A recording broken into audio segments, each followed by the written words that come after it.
Hello guys, welcome back to my channel 2020. I graduate from the Darul Arqam Muhammadiyah Islamic Boarding School with a million feelings that are difficult to explain. There is pride that warms my chest. There is hope that hangs on the ceiling of dreams. And there is fear that trips in the between farewell chime. I stepped out of the gate of the boarding school with a simple bag on my back, carrying more than just clothes and old books. I bought memories, prayer, and a little courage to face the winter world.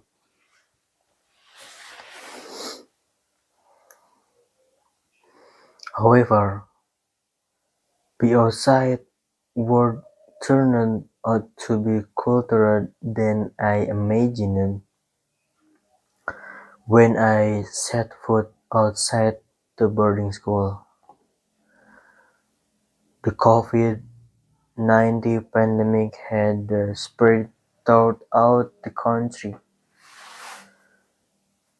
The world seemed to stop in beating uncertainly, and I who had just graduated, who should have stepped forward bravely, instead had to face a large, invisible wall.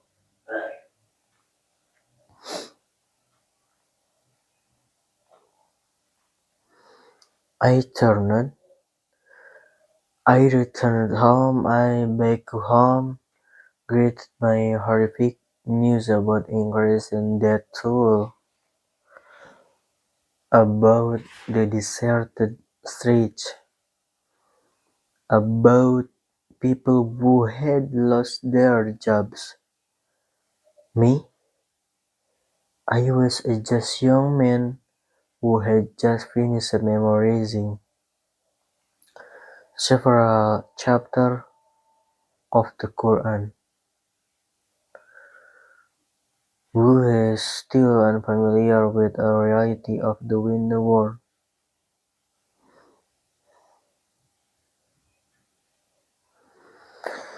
In the midst of that confusion,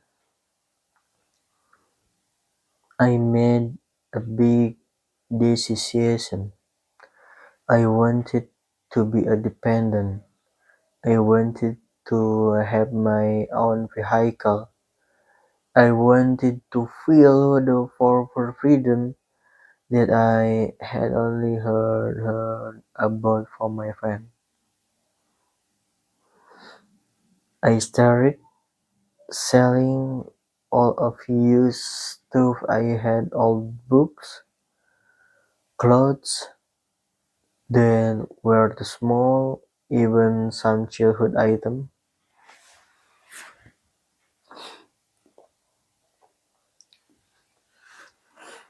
I built those items in the hope of collecting enough money to buy a motorbike. I wanted to have a vehicle so I could move more freely. So I would not constantly feel trapped in a small circle that limited my steps.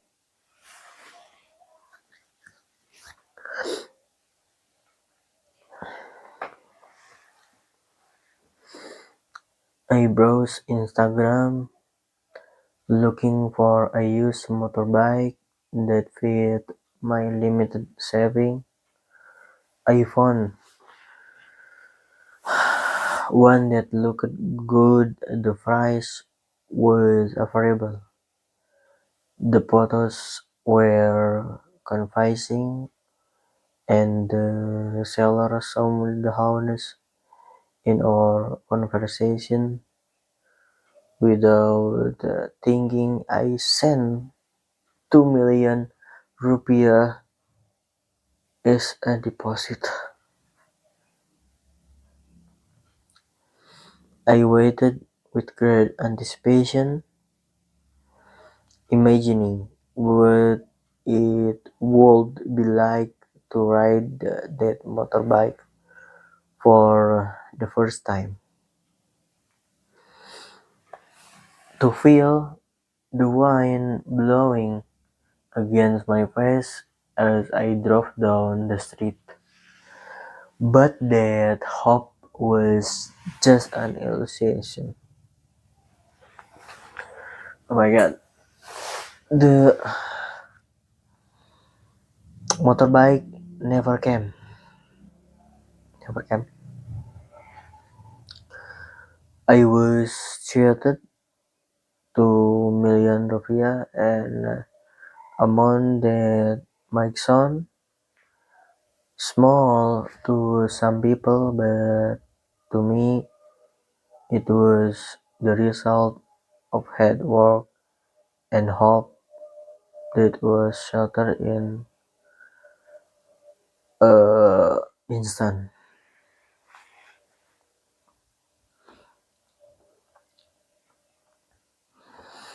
I felt stupid, weak, helpless. I wanted to be angry, but at home I could only blame myself. This I cried silently, trying to accept the fact that the world outside the house was much harsher than I had imagined. But life didn't stop just because I lost 2 million rupiah. I needed money to survive, and the only way I could think of at the time was to borrow. I contacted my friend, asking for help with Sam. Some were willing to help, others could only send prayer. I also made another, more difficult decision. I sold my cell phone. It wasn't just an object that belonged to me, but a small window that connected me the outside world, to old friends, to everything that made feel a son. When my mother found when my mother found when my mother found out, she was angry, not just ordinary anger, but a heartbreaking anger, one that pierced my heart deeper than the loss of money itself. Oh my god. I could see the disappointment in your eyes. I called her the disciple in her voice. For him, I had acted stupidly, carelessly, and rashly, but I could not go back to the past to fix that mistake. I could only accept this anger as part of the punishment I deserved. Then a new chapter in my life came. I started college. I left home for the first time, feeling alone in a starved city.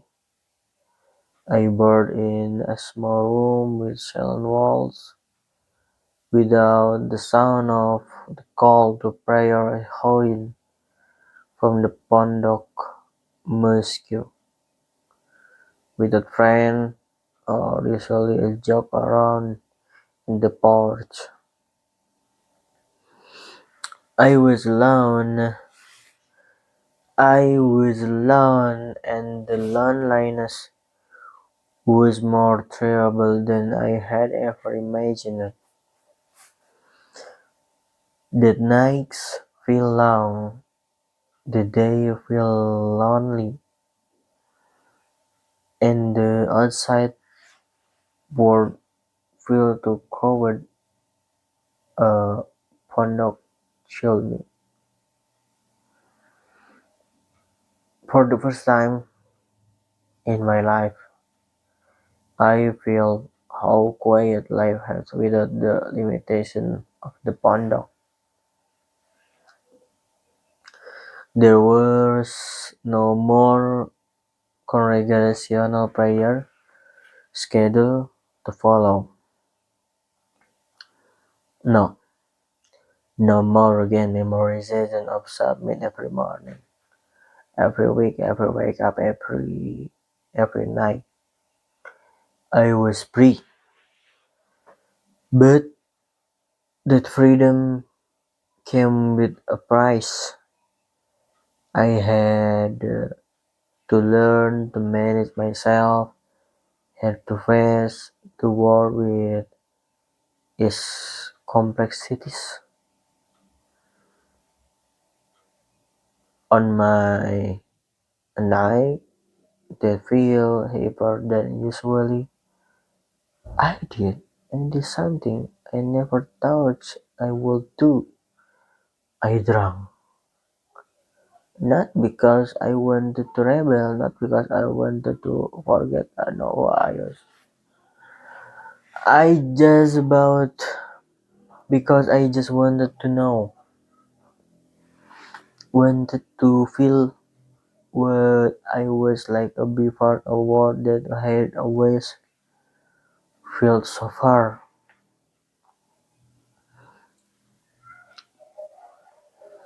I look, I was sick, feeling the liquid following my throat, leaving a strange hot trail. I didn't know that I know, but one thing was for sure, I had gone further and than the limit I had ever set of myself.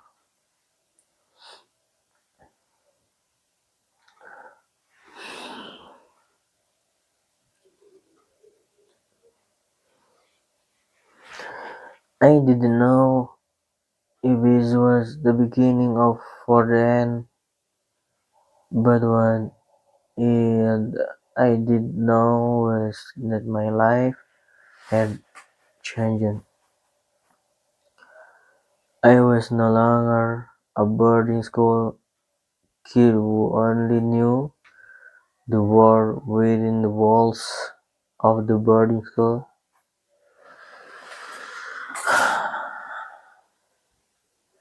I was no longer a kid who was afraid to step out of my comfort zone. I had fallen, I had felt lost, I had disappointed the people I love, but I saw reason I had learned from my mistake, and I had found something more valuable than just a motorbike.